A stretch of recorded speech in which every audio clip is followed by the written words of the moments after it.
আমার এই ভিডিও যদি তোমাদের ভালো লেগে থাকে তাহলে প্লিজ একটা লাইক করে দেবে, এবং যদি এখনো পর্যন্ত আমার চ্যানেলটা সাবস্ক্রাইব না করে থাকো তাহলে চ্যানেলটা সাবস্ক্রাইব করে বেল আইকনটা প্রেস করে রাখবে পরবর্তীকালে আরো নতুন নতুন প্রয়োজনীয় ভিডিও পাওয়ার জন্য। আজকে আমরা করব দেখো সদৃশ্যতার উপাদ্য নম্বর 48। তাহলে বলেছে দেখো, যে কোনো সমকোণী ত্রিভুজের সমকৌণিক বিন্দু থেকে অতিভুজের ওপর লম্ব অঙ্কন করলে এই লম্বের উভয় পার্শ্বস্থিত ত্রিভুজদ্বয় সদৃশ্য হবে এবং ওই ত্রিভুজগুলির প্রত্যেকে মূল ত্রিভুজের সঙ্গে সদৃশ্য হবে। তাহলে এখানে দেখো আমি একটা ত্রিভুজ আঁকা হয়েছে এবং তার এই যে এ কোণটা সেটা হচ্ছে সমকোণ, এবং সমকৌণিক বিন্দু এ থেকে বিসির ওপরে এখানে লম্ব টানা হয়েছে এডি। প্রমাণ করতে হবে এই যে ডিবিএ তার সাথে এবিসি ত্রিভুজটা সদৃশ্য, তারপরে এই যে ডিএসি এই ত্রিভুজটার সাথে বড় ত্রিভুজটা সদৃশ্য, আর এই যে ছোট ত্রিভুজ দুটো হচ্ছে ডিবিএ আর ডিএসি এই দুটো নিজেদের মধ্যে সদৃশ্য। তাহলে প্রথমটা দেখো, বড় ত্রিভুজটার সঙ্গে এই ছোট ত্রিভুজটা, তাহলে ডিবিএ আর এবিসি এই ত্রিভুজটার মধ্যে দেখো এই বড় ত্রিভুজের ক্ষেত্রে angle BAC is equal to 90 degree, আর ছোট ত্রিভুজের ক্ষেত্রে ADB is equal to 90 degree. ADB is equal to আর বিএসি ইজিক্যাল টু 90 ডিগ্রি। আর কি হচ্ছে দেখো, অ্যাঙ্গেল এ বিডি এই যে কোণটা এ বিডি এই কোণটার সাথে বড় ত্রিভুজেরও এ বি সি কোণটা সমান, কারণ এই কোণটা একই কোণ। তাহলে অবশিষ্ট কোণ কি হবে? অবশিষ্ট কোণ হবে বিএডি ইজিক্যাল টু হবে বিসিএ। এইটা তার মানে ত্রিভুজ দুটো পরস্পর সদৃশ্য হয়ে গেল, তার মানে ত্রিভুজ দুটো পরস্পর সদৃশ্য, তার মানে এই 1 নম্বর পার্টটা হয়ে গেল। এবার 2 নম্বর পার্ট দেখো, এই ত্রিভুজটা ডিএসি আর বড় ত্রিভুজটার মধ্যে সি কোণটা হচ্ছে কমন, ডিসিএ ইজিক্যাল টু হচ্ছে এসিবি, দুটোই একই কোণ। আর কি, বড় ত্রিভুজের ক্ষেত্রে BAC is equal to 90 degree R ADC সেটা হচ্ছে 90 ডিগ্রি। এটা হলো, তাহলে অবশিষ্ট কোণ দুটোও সমান হবে। তাহলে অবশিষ্ট কোণ হবে ডিএসি ইজিক্যাল টু হবে এবিসি, এই যে এইটা হবে অবশিষ্ট কোণ সিবিএ বা এবিসি, যাই হোক এটা। তার মানে এই ত্রিভুজটার সাথে বড় ত্রিভুজটাও সদৃশ্য হয়ে গেল। এইবার বলেছে ছোট দুটো যে ত্রিভুজ রয়েছে তারাও নিজেদের মধ্যে সদৃশ্য। তাহলে এবার এ বি ডি আর এ সি ডি এই দুটো ত্রিভুজের মধ্যে কি কি কোণ হচ্ছে দেখো, এই দুটো ত্রিভুজের মধ্যে angle ADC equal to angle ADB দুটোই হচ্ছে 90 ডিগ্রি। আর কি কোণ হচ্ছে দেখো, এই যে তাছাড়া আরো একটা প্রমাণ না করেও লিখতে পারি, যেহেতু এই ছোট ত্রিভুজটা বড় ত্রিভুজের সাথে সদৃশ্য, আবার এই ত্রিভুজটাও বড় ত্রিভুজের সাথে সদৃশ্য, তার মানে দুটো আলাদা ইন্ডিভিজুয়ালি পার্টে আমি বড় ত্রিভুজের সাথে সদৃশ্য পেয়ে গেছি। তার মানে দুটো ত্রিভুজ নিজেদের মধ্যে সদৃশ্য হবে। দেখো এই যে ডিবিএ আর এবিসি সদৃশ্য আর ডিএসি আর এবিসি সদৃশ্য, তার মানে দুটোই এবিসি কমন, তাহলে ডিবিএ আর ডিএসি নিজেদের মধ্যে সদৃশ্য হয়ে গেল। এবার দেখো হচ্ছে প্রয়োগ 19। এবিসি সমকোণী ত্রিভুজের এ কোণটা হচ্ছে সমকোণ, সমকৌণিক বিন্দু এ থেকে বিসি বাহুর ওপরে এডি লম্ব টানা হলো। প্রমাণ করতে হবে দেখো ABC is equal to BC into BD, আর একটা হচ্ছে AB is equal to AB square is equal to BD into BC, আর এডি স্কোয়ার ইজিক্যাল টু হবে বিডি ইন্টু সিডি, আর হবে হচ্ছে এসি স্কোয়ার ইজিক্যাল টু হচ্ছে বিসি ইন্টু সিডি। এই তিনটে আমাকে প্রমাণ করতে হবে, এটা খুব ইম্পর্টেন্ট, এগুলো দিয়ে পরে অঙ্ক আসতে পারে। দেখো প্রদত্ত এবিসি ত্রিভুজের বিএসি কোণ মানে এটা হচ্ছে 90 ডিগ্রি আর এডিটা হচ্ছে বিসির ওপরে লম্ব। তাহলে প্রমাণ করতে হবে কি কি লেখা হয়ে গেল। এবার দেখো, যেহেতু আমরা আগেই প্রমাণ করেছি যদি এটা হয় তাহলে সেক্ষেত্রে এইটার সঙ্গে বড় ত্রিভুজটা সদৃশ্য, তাহলে ডিবিএ সদৃশ্য হবে এবিসি এর সাথে। সদৃশ্য হওয়া মানে কি হচ্ছে, বাহুগুলোর অনুপাতটাও সমান হয়, তার মানে কি লিখতে পারি এবি বাই বিসি, তার মানে AB by BC is equal to কি হবে, ইজিক্যাল টু হবে দেখো বিডি বাই এবি হলো। কারণ এই বড় ত্রিভুজের এই তোমার সমকৌণিক কোণ সংলগ্ন বাহু হচ্ছে এবি, তার সাথে বাহু হচ্ছে বিসি। আর ছোট ত্রিভুজের সমকৌণিক সংলগ্ন বাহু হচ্ছে বিডি, বিডির সঙ্গে উল্টো দিকের বাহুটা হচ্ছে এবি। তাহলে এদের দুজনের অনুপাত, তাহলে সেক্ষেত্রে কোণাকুণি গুণ করলে AB square is equal to হবে বিসি ইন্টু বিডি। একইভাবে দেখো ডিবিএ এই ত্রিভুজটার সাথে ডিএসি এই ত্রিভুজ দুটো সদৃশ্য হবে, একটু আগেই প্রমাণ করেছি। তাহলে আবার অনুরূপ বাহু মানে কি হবে, এডি বাই হবে সিডি এই ত্রিভুজে ইজিক্যাল টু কি হবে দেখো বিডি বাই এডি হবে। এবার তাহলে দেখো সেক্ষেত্রে কোণাকুণি গুণ করলে AD square is equal to CD into BD হলো। আবার এই দিকে ত্রিভুজটার সাথে এই বড় ত্রিভুজটাও তো সদৃশ্য হবে, তাহলে ডিএসি আর এবিসি সদৃশ্য হবে। সেক্ষেত্রে কি লেখা যায় দেখো, এসি বাই বিসি বড় ত্রিভুজের ক্ষেত্রে ইজিক্যাল টু এই ত্রিভুজটার ক্ষেত্রে সিডি বাই এসি হবে। আবার কোণাকুণি গুণ করলে AC square is equal to BC into CD. তাহলে দেখো তিনটে প্রমাণিত হয়ে গেল। এবার দেখো প্রয়োগ নাম্বার 20, এবিসি ত্রিভুজের অ্যাঙ্গেল এবিসি ইজিক্যাল টু হচ্ছে 90 ডিগ্রি আর বিডি হচ্ছে এসির ওপরে লম্ব। তাহলে বিডি যদি 6 হয় আর এডি যদি 4 হয় তাহলে সিডির দৈর্ঘ্য কত? একটু আগে যে আমরা প্রমাণ করলাম সেখান থেকে কি পেলাম দেখো, সেখান থেকে হচ্ছে ডিএবি আর ডিবিসি এই দুটো ত্রিভুজ পরস্পর সদৃশ্য হবে। সদৃশ্য হওয়া মানে বিডি স্কোয়ার ইজিক্যাল টু কি লিখতে পারি, এডি ইন্টু সিডি লিখতে পারি। তাহলে এগুলো সবগুলোর মান এখানে বসিয়ে দিচ্ছি, 6 square is equal to 4 into CD. তাহলে CD is equal to 6 square by 4, 6 square মানে কি 36 বাই 4। তাহলে এখানে সিডি ইজিক্যাল টু হবে 9 হলো। এবার নেক্সট দেখো প্রয়োগ একটা দিয়েছে, এবিসি ত্রিভুজের angle ABC is equal to 90 degree, BD perpendicular to AC মানে লম্ব, এবি হচ্ছে 6, বিডি হচ্ছে 3 এবং সিডি হচ্ছে 5.4। তাহলে বিসি বাহু দৈর্ঘ্য কত? তাহলে দেখো এটা আমি এখানে করে দিয়েছি, এই যে এটা 6, এটা 5.4, এটা 3। তাহলে আমাকে বিসিটা বার করতে হবে। এটা তার মানে এই ত্রিভুজটা আর এই ত্রিভুজটা পরস্পর সদৃশ্য, তাহলে এ বিডি আর হচ্ছে বিডিসি সদৃশ্য, তার মানে বিডি স্কোয়ার ইজিক্যাল টু কি লিখতে পারি, এডি ইন্টু সিডি লিখতে পারি, এডি ইন্টু সিডি লিখতে পারি। তার মানে দেখো বিডি স্কোয়ার ইজিক্যাল টু এইটা, সেখান থেকে আমি বার করেছি 3 স্কোয়ার ইজিক্যাল টু এইটা করে 5/3 এটা, যদি এই মানটা বসাইনি এটা বেরিয়ে গেল। এইবার তার মানে এসিটা কি হবে, এডি প্লাস সিডি দুটোকে যোগ করেছি, এইটা হয়েছে হলো। এবার তাহলে আমি কি জানি পিথাগোরাসের সূত্র দিয়ে বা আরেকটা প্রমাণ থেকেও আমি করতে পারতাম, যে ওই তিনটে সূত্র ছিল সেখানে দেখো অন্য একটা রেজাল্ট ছিল, সেটা দিয়েও আমি করতে পারতাম। যাই হোক, এসি স্কোয়ার ইজিক্যাল টু কি আমরা জানি, AB square plus BC square, সেটা এখানে বসিয়েছি। তাহলে এসির মান যেটা পেলাম সেটাও বসালাম, এবি স্কোয়ারটাও বসালাম। তাহলে বিসি স্কোয়ার ইজিক্যাল টু কি হবে, এটা স্কোয়ার মাইনাস এটা স্কোয়ার। সেখান থেকে দেখো এ স্কোয়ার মাইনাস বি স্কোয়ার সূত্র মানে এ plus B A minus B করেছি, যোগ টোগ করে এখানে এইটা এসছে। তাহলে এবার রুট ওভার হবে 196 এর রুট হচ্ছে 14, 16 রুট হচ্ছে 4 আর দুটো 15 রুট হচ্ছে 15, এইটা হয়েছে। এবার তোমরা সেটা পয়েন্টে করে দিতে পারো। এরপর দেখো 22 নম্বর প্রয়োগ বলেছে কি, এবিসি ত্রিভুজের শীর্ষবিন্দু এ থেকে বিসি বাহুর ওপর এডি লম্ব অঙ্কন করা হলো। যদি বিডি বাই ডিএ মানে BD by DA equal to DA by DC হয়, তবে প্রমাণ করো এবিসি একটি সমকোণী ত্রিভুজ। তাহলে কি হবে দেখো, বিডিএ এই যে বিডিএ ত্রিভুজ আর এডিসি ত্রিভুজ, তাদের angle BDA equal to angle এই যে এডিসি, এই দুটোই 90 ডিগ্রি কারণ এটা লম্ব। তাহলে সেক্ষেত্রে আমরা কি লিখতে পারি, এবং বিডি বাই ডিএ যেটা দেয়া আছে এইটা হলো।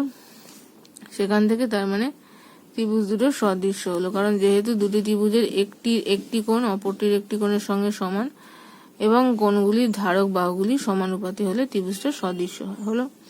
সেক্ষেত্রে আমরা কি লিখতে পারি দেখো, এ বি ডি মানে এই কোণটা equal to C A D মানে এই কোণটা হলো, এবং বিএডি মানে এই কোণটা ইজিক্যাল টু হবে এসিডি, এই কোণটা হলো।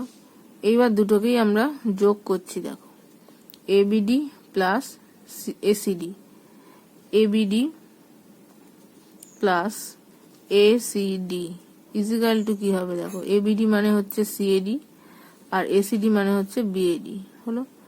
এবার তাহলে ABD plus ACD equal to CAD plus BAD, CAD plus BAD মিলে কি হচ্ছে বিএসি কোণ, তাহলে এ কোণটা হচ্ছে। তাহলে আমি উভয় পক্ষে আবার এ যোগ করছি, তাহলে এ কোণ প্লাস বি কোণ প্লাস সি কোণ ইজিক্যাল টু দুটি এ যোগ করলে 2a কোণ হচ্ছে। তাহলে 2a ইজিক্যাল টু তিনটে কোণের সমষ্টি কত, 180 ডিগ্রি, তাহলে এ ইজিক্যাল টু 90 ডিগ্রি। তাহলে সেটাই দেখো প্রমাণ করতে দিয়েছিল। নেক্সট দেখো 23 নম্বর কি বলেছে, যদি কোনো সমকোণী ত্রিভুজ এবিসি এর সমকৌণিক বিন্দু এ থেকে অতিভুজের ওপর লম্ব অঙ্কন করি, এসি যদি এসি এবি ও বিসি ক্রমিক সমানুপাতি হয়, তবে প্রমাণ করো যে অতিভুজটির বৃহত্তম অংশ ত্রিভুজটির ক্ষুদ্রতম বাহুর সমান হবে। তাহলে কি হয়েছে দেখো, এখানে তো প্রদত্তটা হলো সমকোণী ত্রিভুজ এবিসি এর এ কোণটা হচ্ছে সমকোণ, এ থেকে অতিভুজ বিসির ওপরে লম্ব টানা হয়েছে, সেটা হচ্ছে এডি। তাহলে ধরছি আমি এসিটা হচ্ছে ক্ষুদ্রতম বাহু। তাহলে আমায় কি প্রমাণ করতে হবে, বৃহত্তম অংশ ত্রিভুজটির ক্ষুদ্রতম বাহু সমান হবে। তাহলে প্রমাণ করতে হবে AC is to AB, AC is to AB is equal to হচ্ছে এবি ইজ টু বিসি, সেটা আমাকে প্রমাণ, মানে এটা যেহেতু ধরে নিয়ে এটা, তাই প্রমাণটা পরে বলছি। এসি ইজ টু এটা ক্ষুদ্রতম বাহু, তাহলে প্রমাণ করতে হবে কি বিসি এর বৃহত্তম অংশ এসি বাহুর সমান। যেহেতু এডিসি সমকোণী ত্রিভুজের ডিসি অতিভুজ এসির সমান হতে পারে না, অতিভুজ ডিসি কখনো এসির সমান হতে পারে না, সেই জন্য প্রমাণ করতে হবে বিডি ইজিক্যাল টু এসি। ঠিক আছে, এবার তাহলে দেখো প্রমাণটা কি, এ থেকে এর উপর লম্ব টানা হয়েছে এডি, তার মানে একটু আগেই আমরা প্রমাণ করেছি, সেই হিসাবে এটা সদৃশ্য হবে এ বি ডির সঙ্গে সদৃশ্য হবে এবিসি, পুরো বড় ত্রিভুজটা সদৃশ্য হলে বাহুগুলোর অনুপাতও সমান হয়, তার মানে বিডি বাই হবে হচ্ছে এবি ইজিক্যাল টু কি হবে, পুরোটা বিসি বাই হবে না সরি এবি বাই বিসি হবে, এবি বাই হবে বিসি। তাহলে সেক্ষেত্রে কোনাকুনি গুণ করলে কি হচ্ছে দেখো, সেটা পরে করছি, দরকার নেই এখন। কিন্তু আর এখানে যেটা দেয়া আছে দেখো, কিন্তু এসি বাই এবি, এই যে এইখানে দেয়া ছিল যেটা AC by AB is equal to AB by BC, তাহলে এখানেও AB by BC is equal to এটা, আর এখানে AB by BC is equal to এটা, তাহলে এই দুটো নিজেদের মধ্যে সমান হবে। তাহলে BD by AB is equal to হবে এসি বাই এবি হলো, দুটি এবি এবি কেটে গেল, তাহলে বিডি ইজিক্যাল টু এসি প্রমাণিত হয়ে গেল। এবার দেখো প্রয়োগ নাম্বার 24, একটি বৃত্ত অঙ্কন করেছি যার ব্যাস হচ্ছে এবি, কেন্দ্র হচ্ছে ও, বৃত্তের উপরিস্থিত একটি বিন্দু হচ্ছে পি, পি থেকে এবি ব্যাসের উপর একটি লম্ব অঙ্কন করলাম যেটা এবি কে এন বিন্দুতে ছেদ করলো। প্রমাণ করি যে PB square is equal to AB into হচ্ছে বিএন, এবি ইন্টু বিএন। তাহলে দেখো কি হবে, ও কেন্দ্রীয় বৃত্তের এবি হচ্ছে একটা ব্যাস, পি উপরিস্থিত বিন্দু পি এন, এটা প্রমাণ করতে হবে। তাহলে প্রমাণ দেখো, এবি যদি ব্যাস হয় তাহলে এই যে এ পি বি এটা অর্ধবিস্তস্ত কোণ, এটা 90 ডিগ্রি হবে, তাহলে এপিবি এক সমকোণ হবে। সমকোণী ত্রিভুজ এপিবির সমকৌণিক বিন্দু পি থেকে অতিভুজ এবির ওপর লম্ব হচ্ছে পিএন, তাহলে সেই একটু আগে যে প্রমাণ করেছি সেই হিসাবে কি লিখতে পারি, এ বি পি ত্রিভুজ বড় ত্রিভুজটা পি বি এন ত্রিভুজের সঙ্গে সদৃশ্য হবে, তাহলে বাহুগুলোর অনুপাত সমান হবে, সেক্ষেত্রে PB by BN is equal to হবে এবি এবি বাই পিবি, এবার কোনাকুনি গুণ করলেই চলে আসছে, বোঝা গেল। এবার দেখো প্রয়োগ,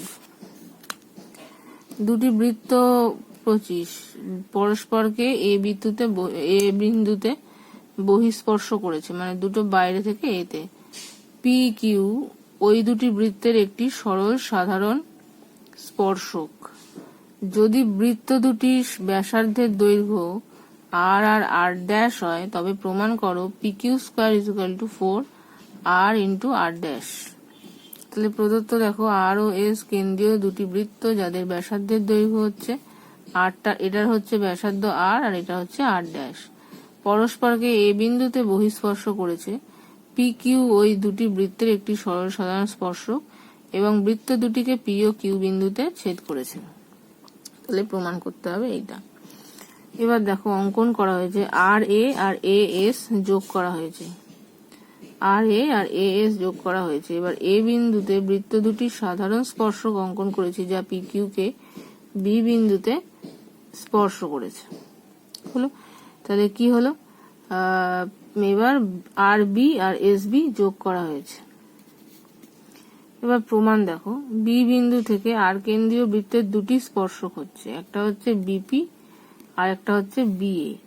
তাহলে স্পর্শক দুটো তাহলে সেক্ষেত্রে সমান হবে, তার মানে BP is equal two BA হবে। এবং আর বি, এই যে আর বি যেটা হচ্ছে সেটা হচ্ছে অ্যাঙ্গেল এ বিপি যেটা আছে, এ বিপি তার সমদ্বিখণ্ডক হবে। তার মানে সমদ্বিখণ্ডক মানে আর B A is equal to কি লেখা যায়, half of P B A লেখা যায় যেহেতু সমদ্বিখণ্ডক। আবার এস বিন্দু থেকে এই বি বিন্দু থেকে আবার এই যে এখানে যেটা স্পর্শক আছে দুটো বি এ আর বি কিউ, তাহলে সেক্ষেত্রে B A is equal to B Q হবে এইটা।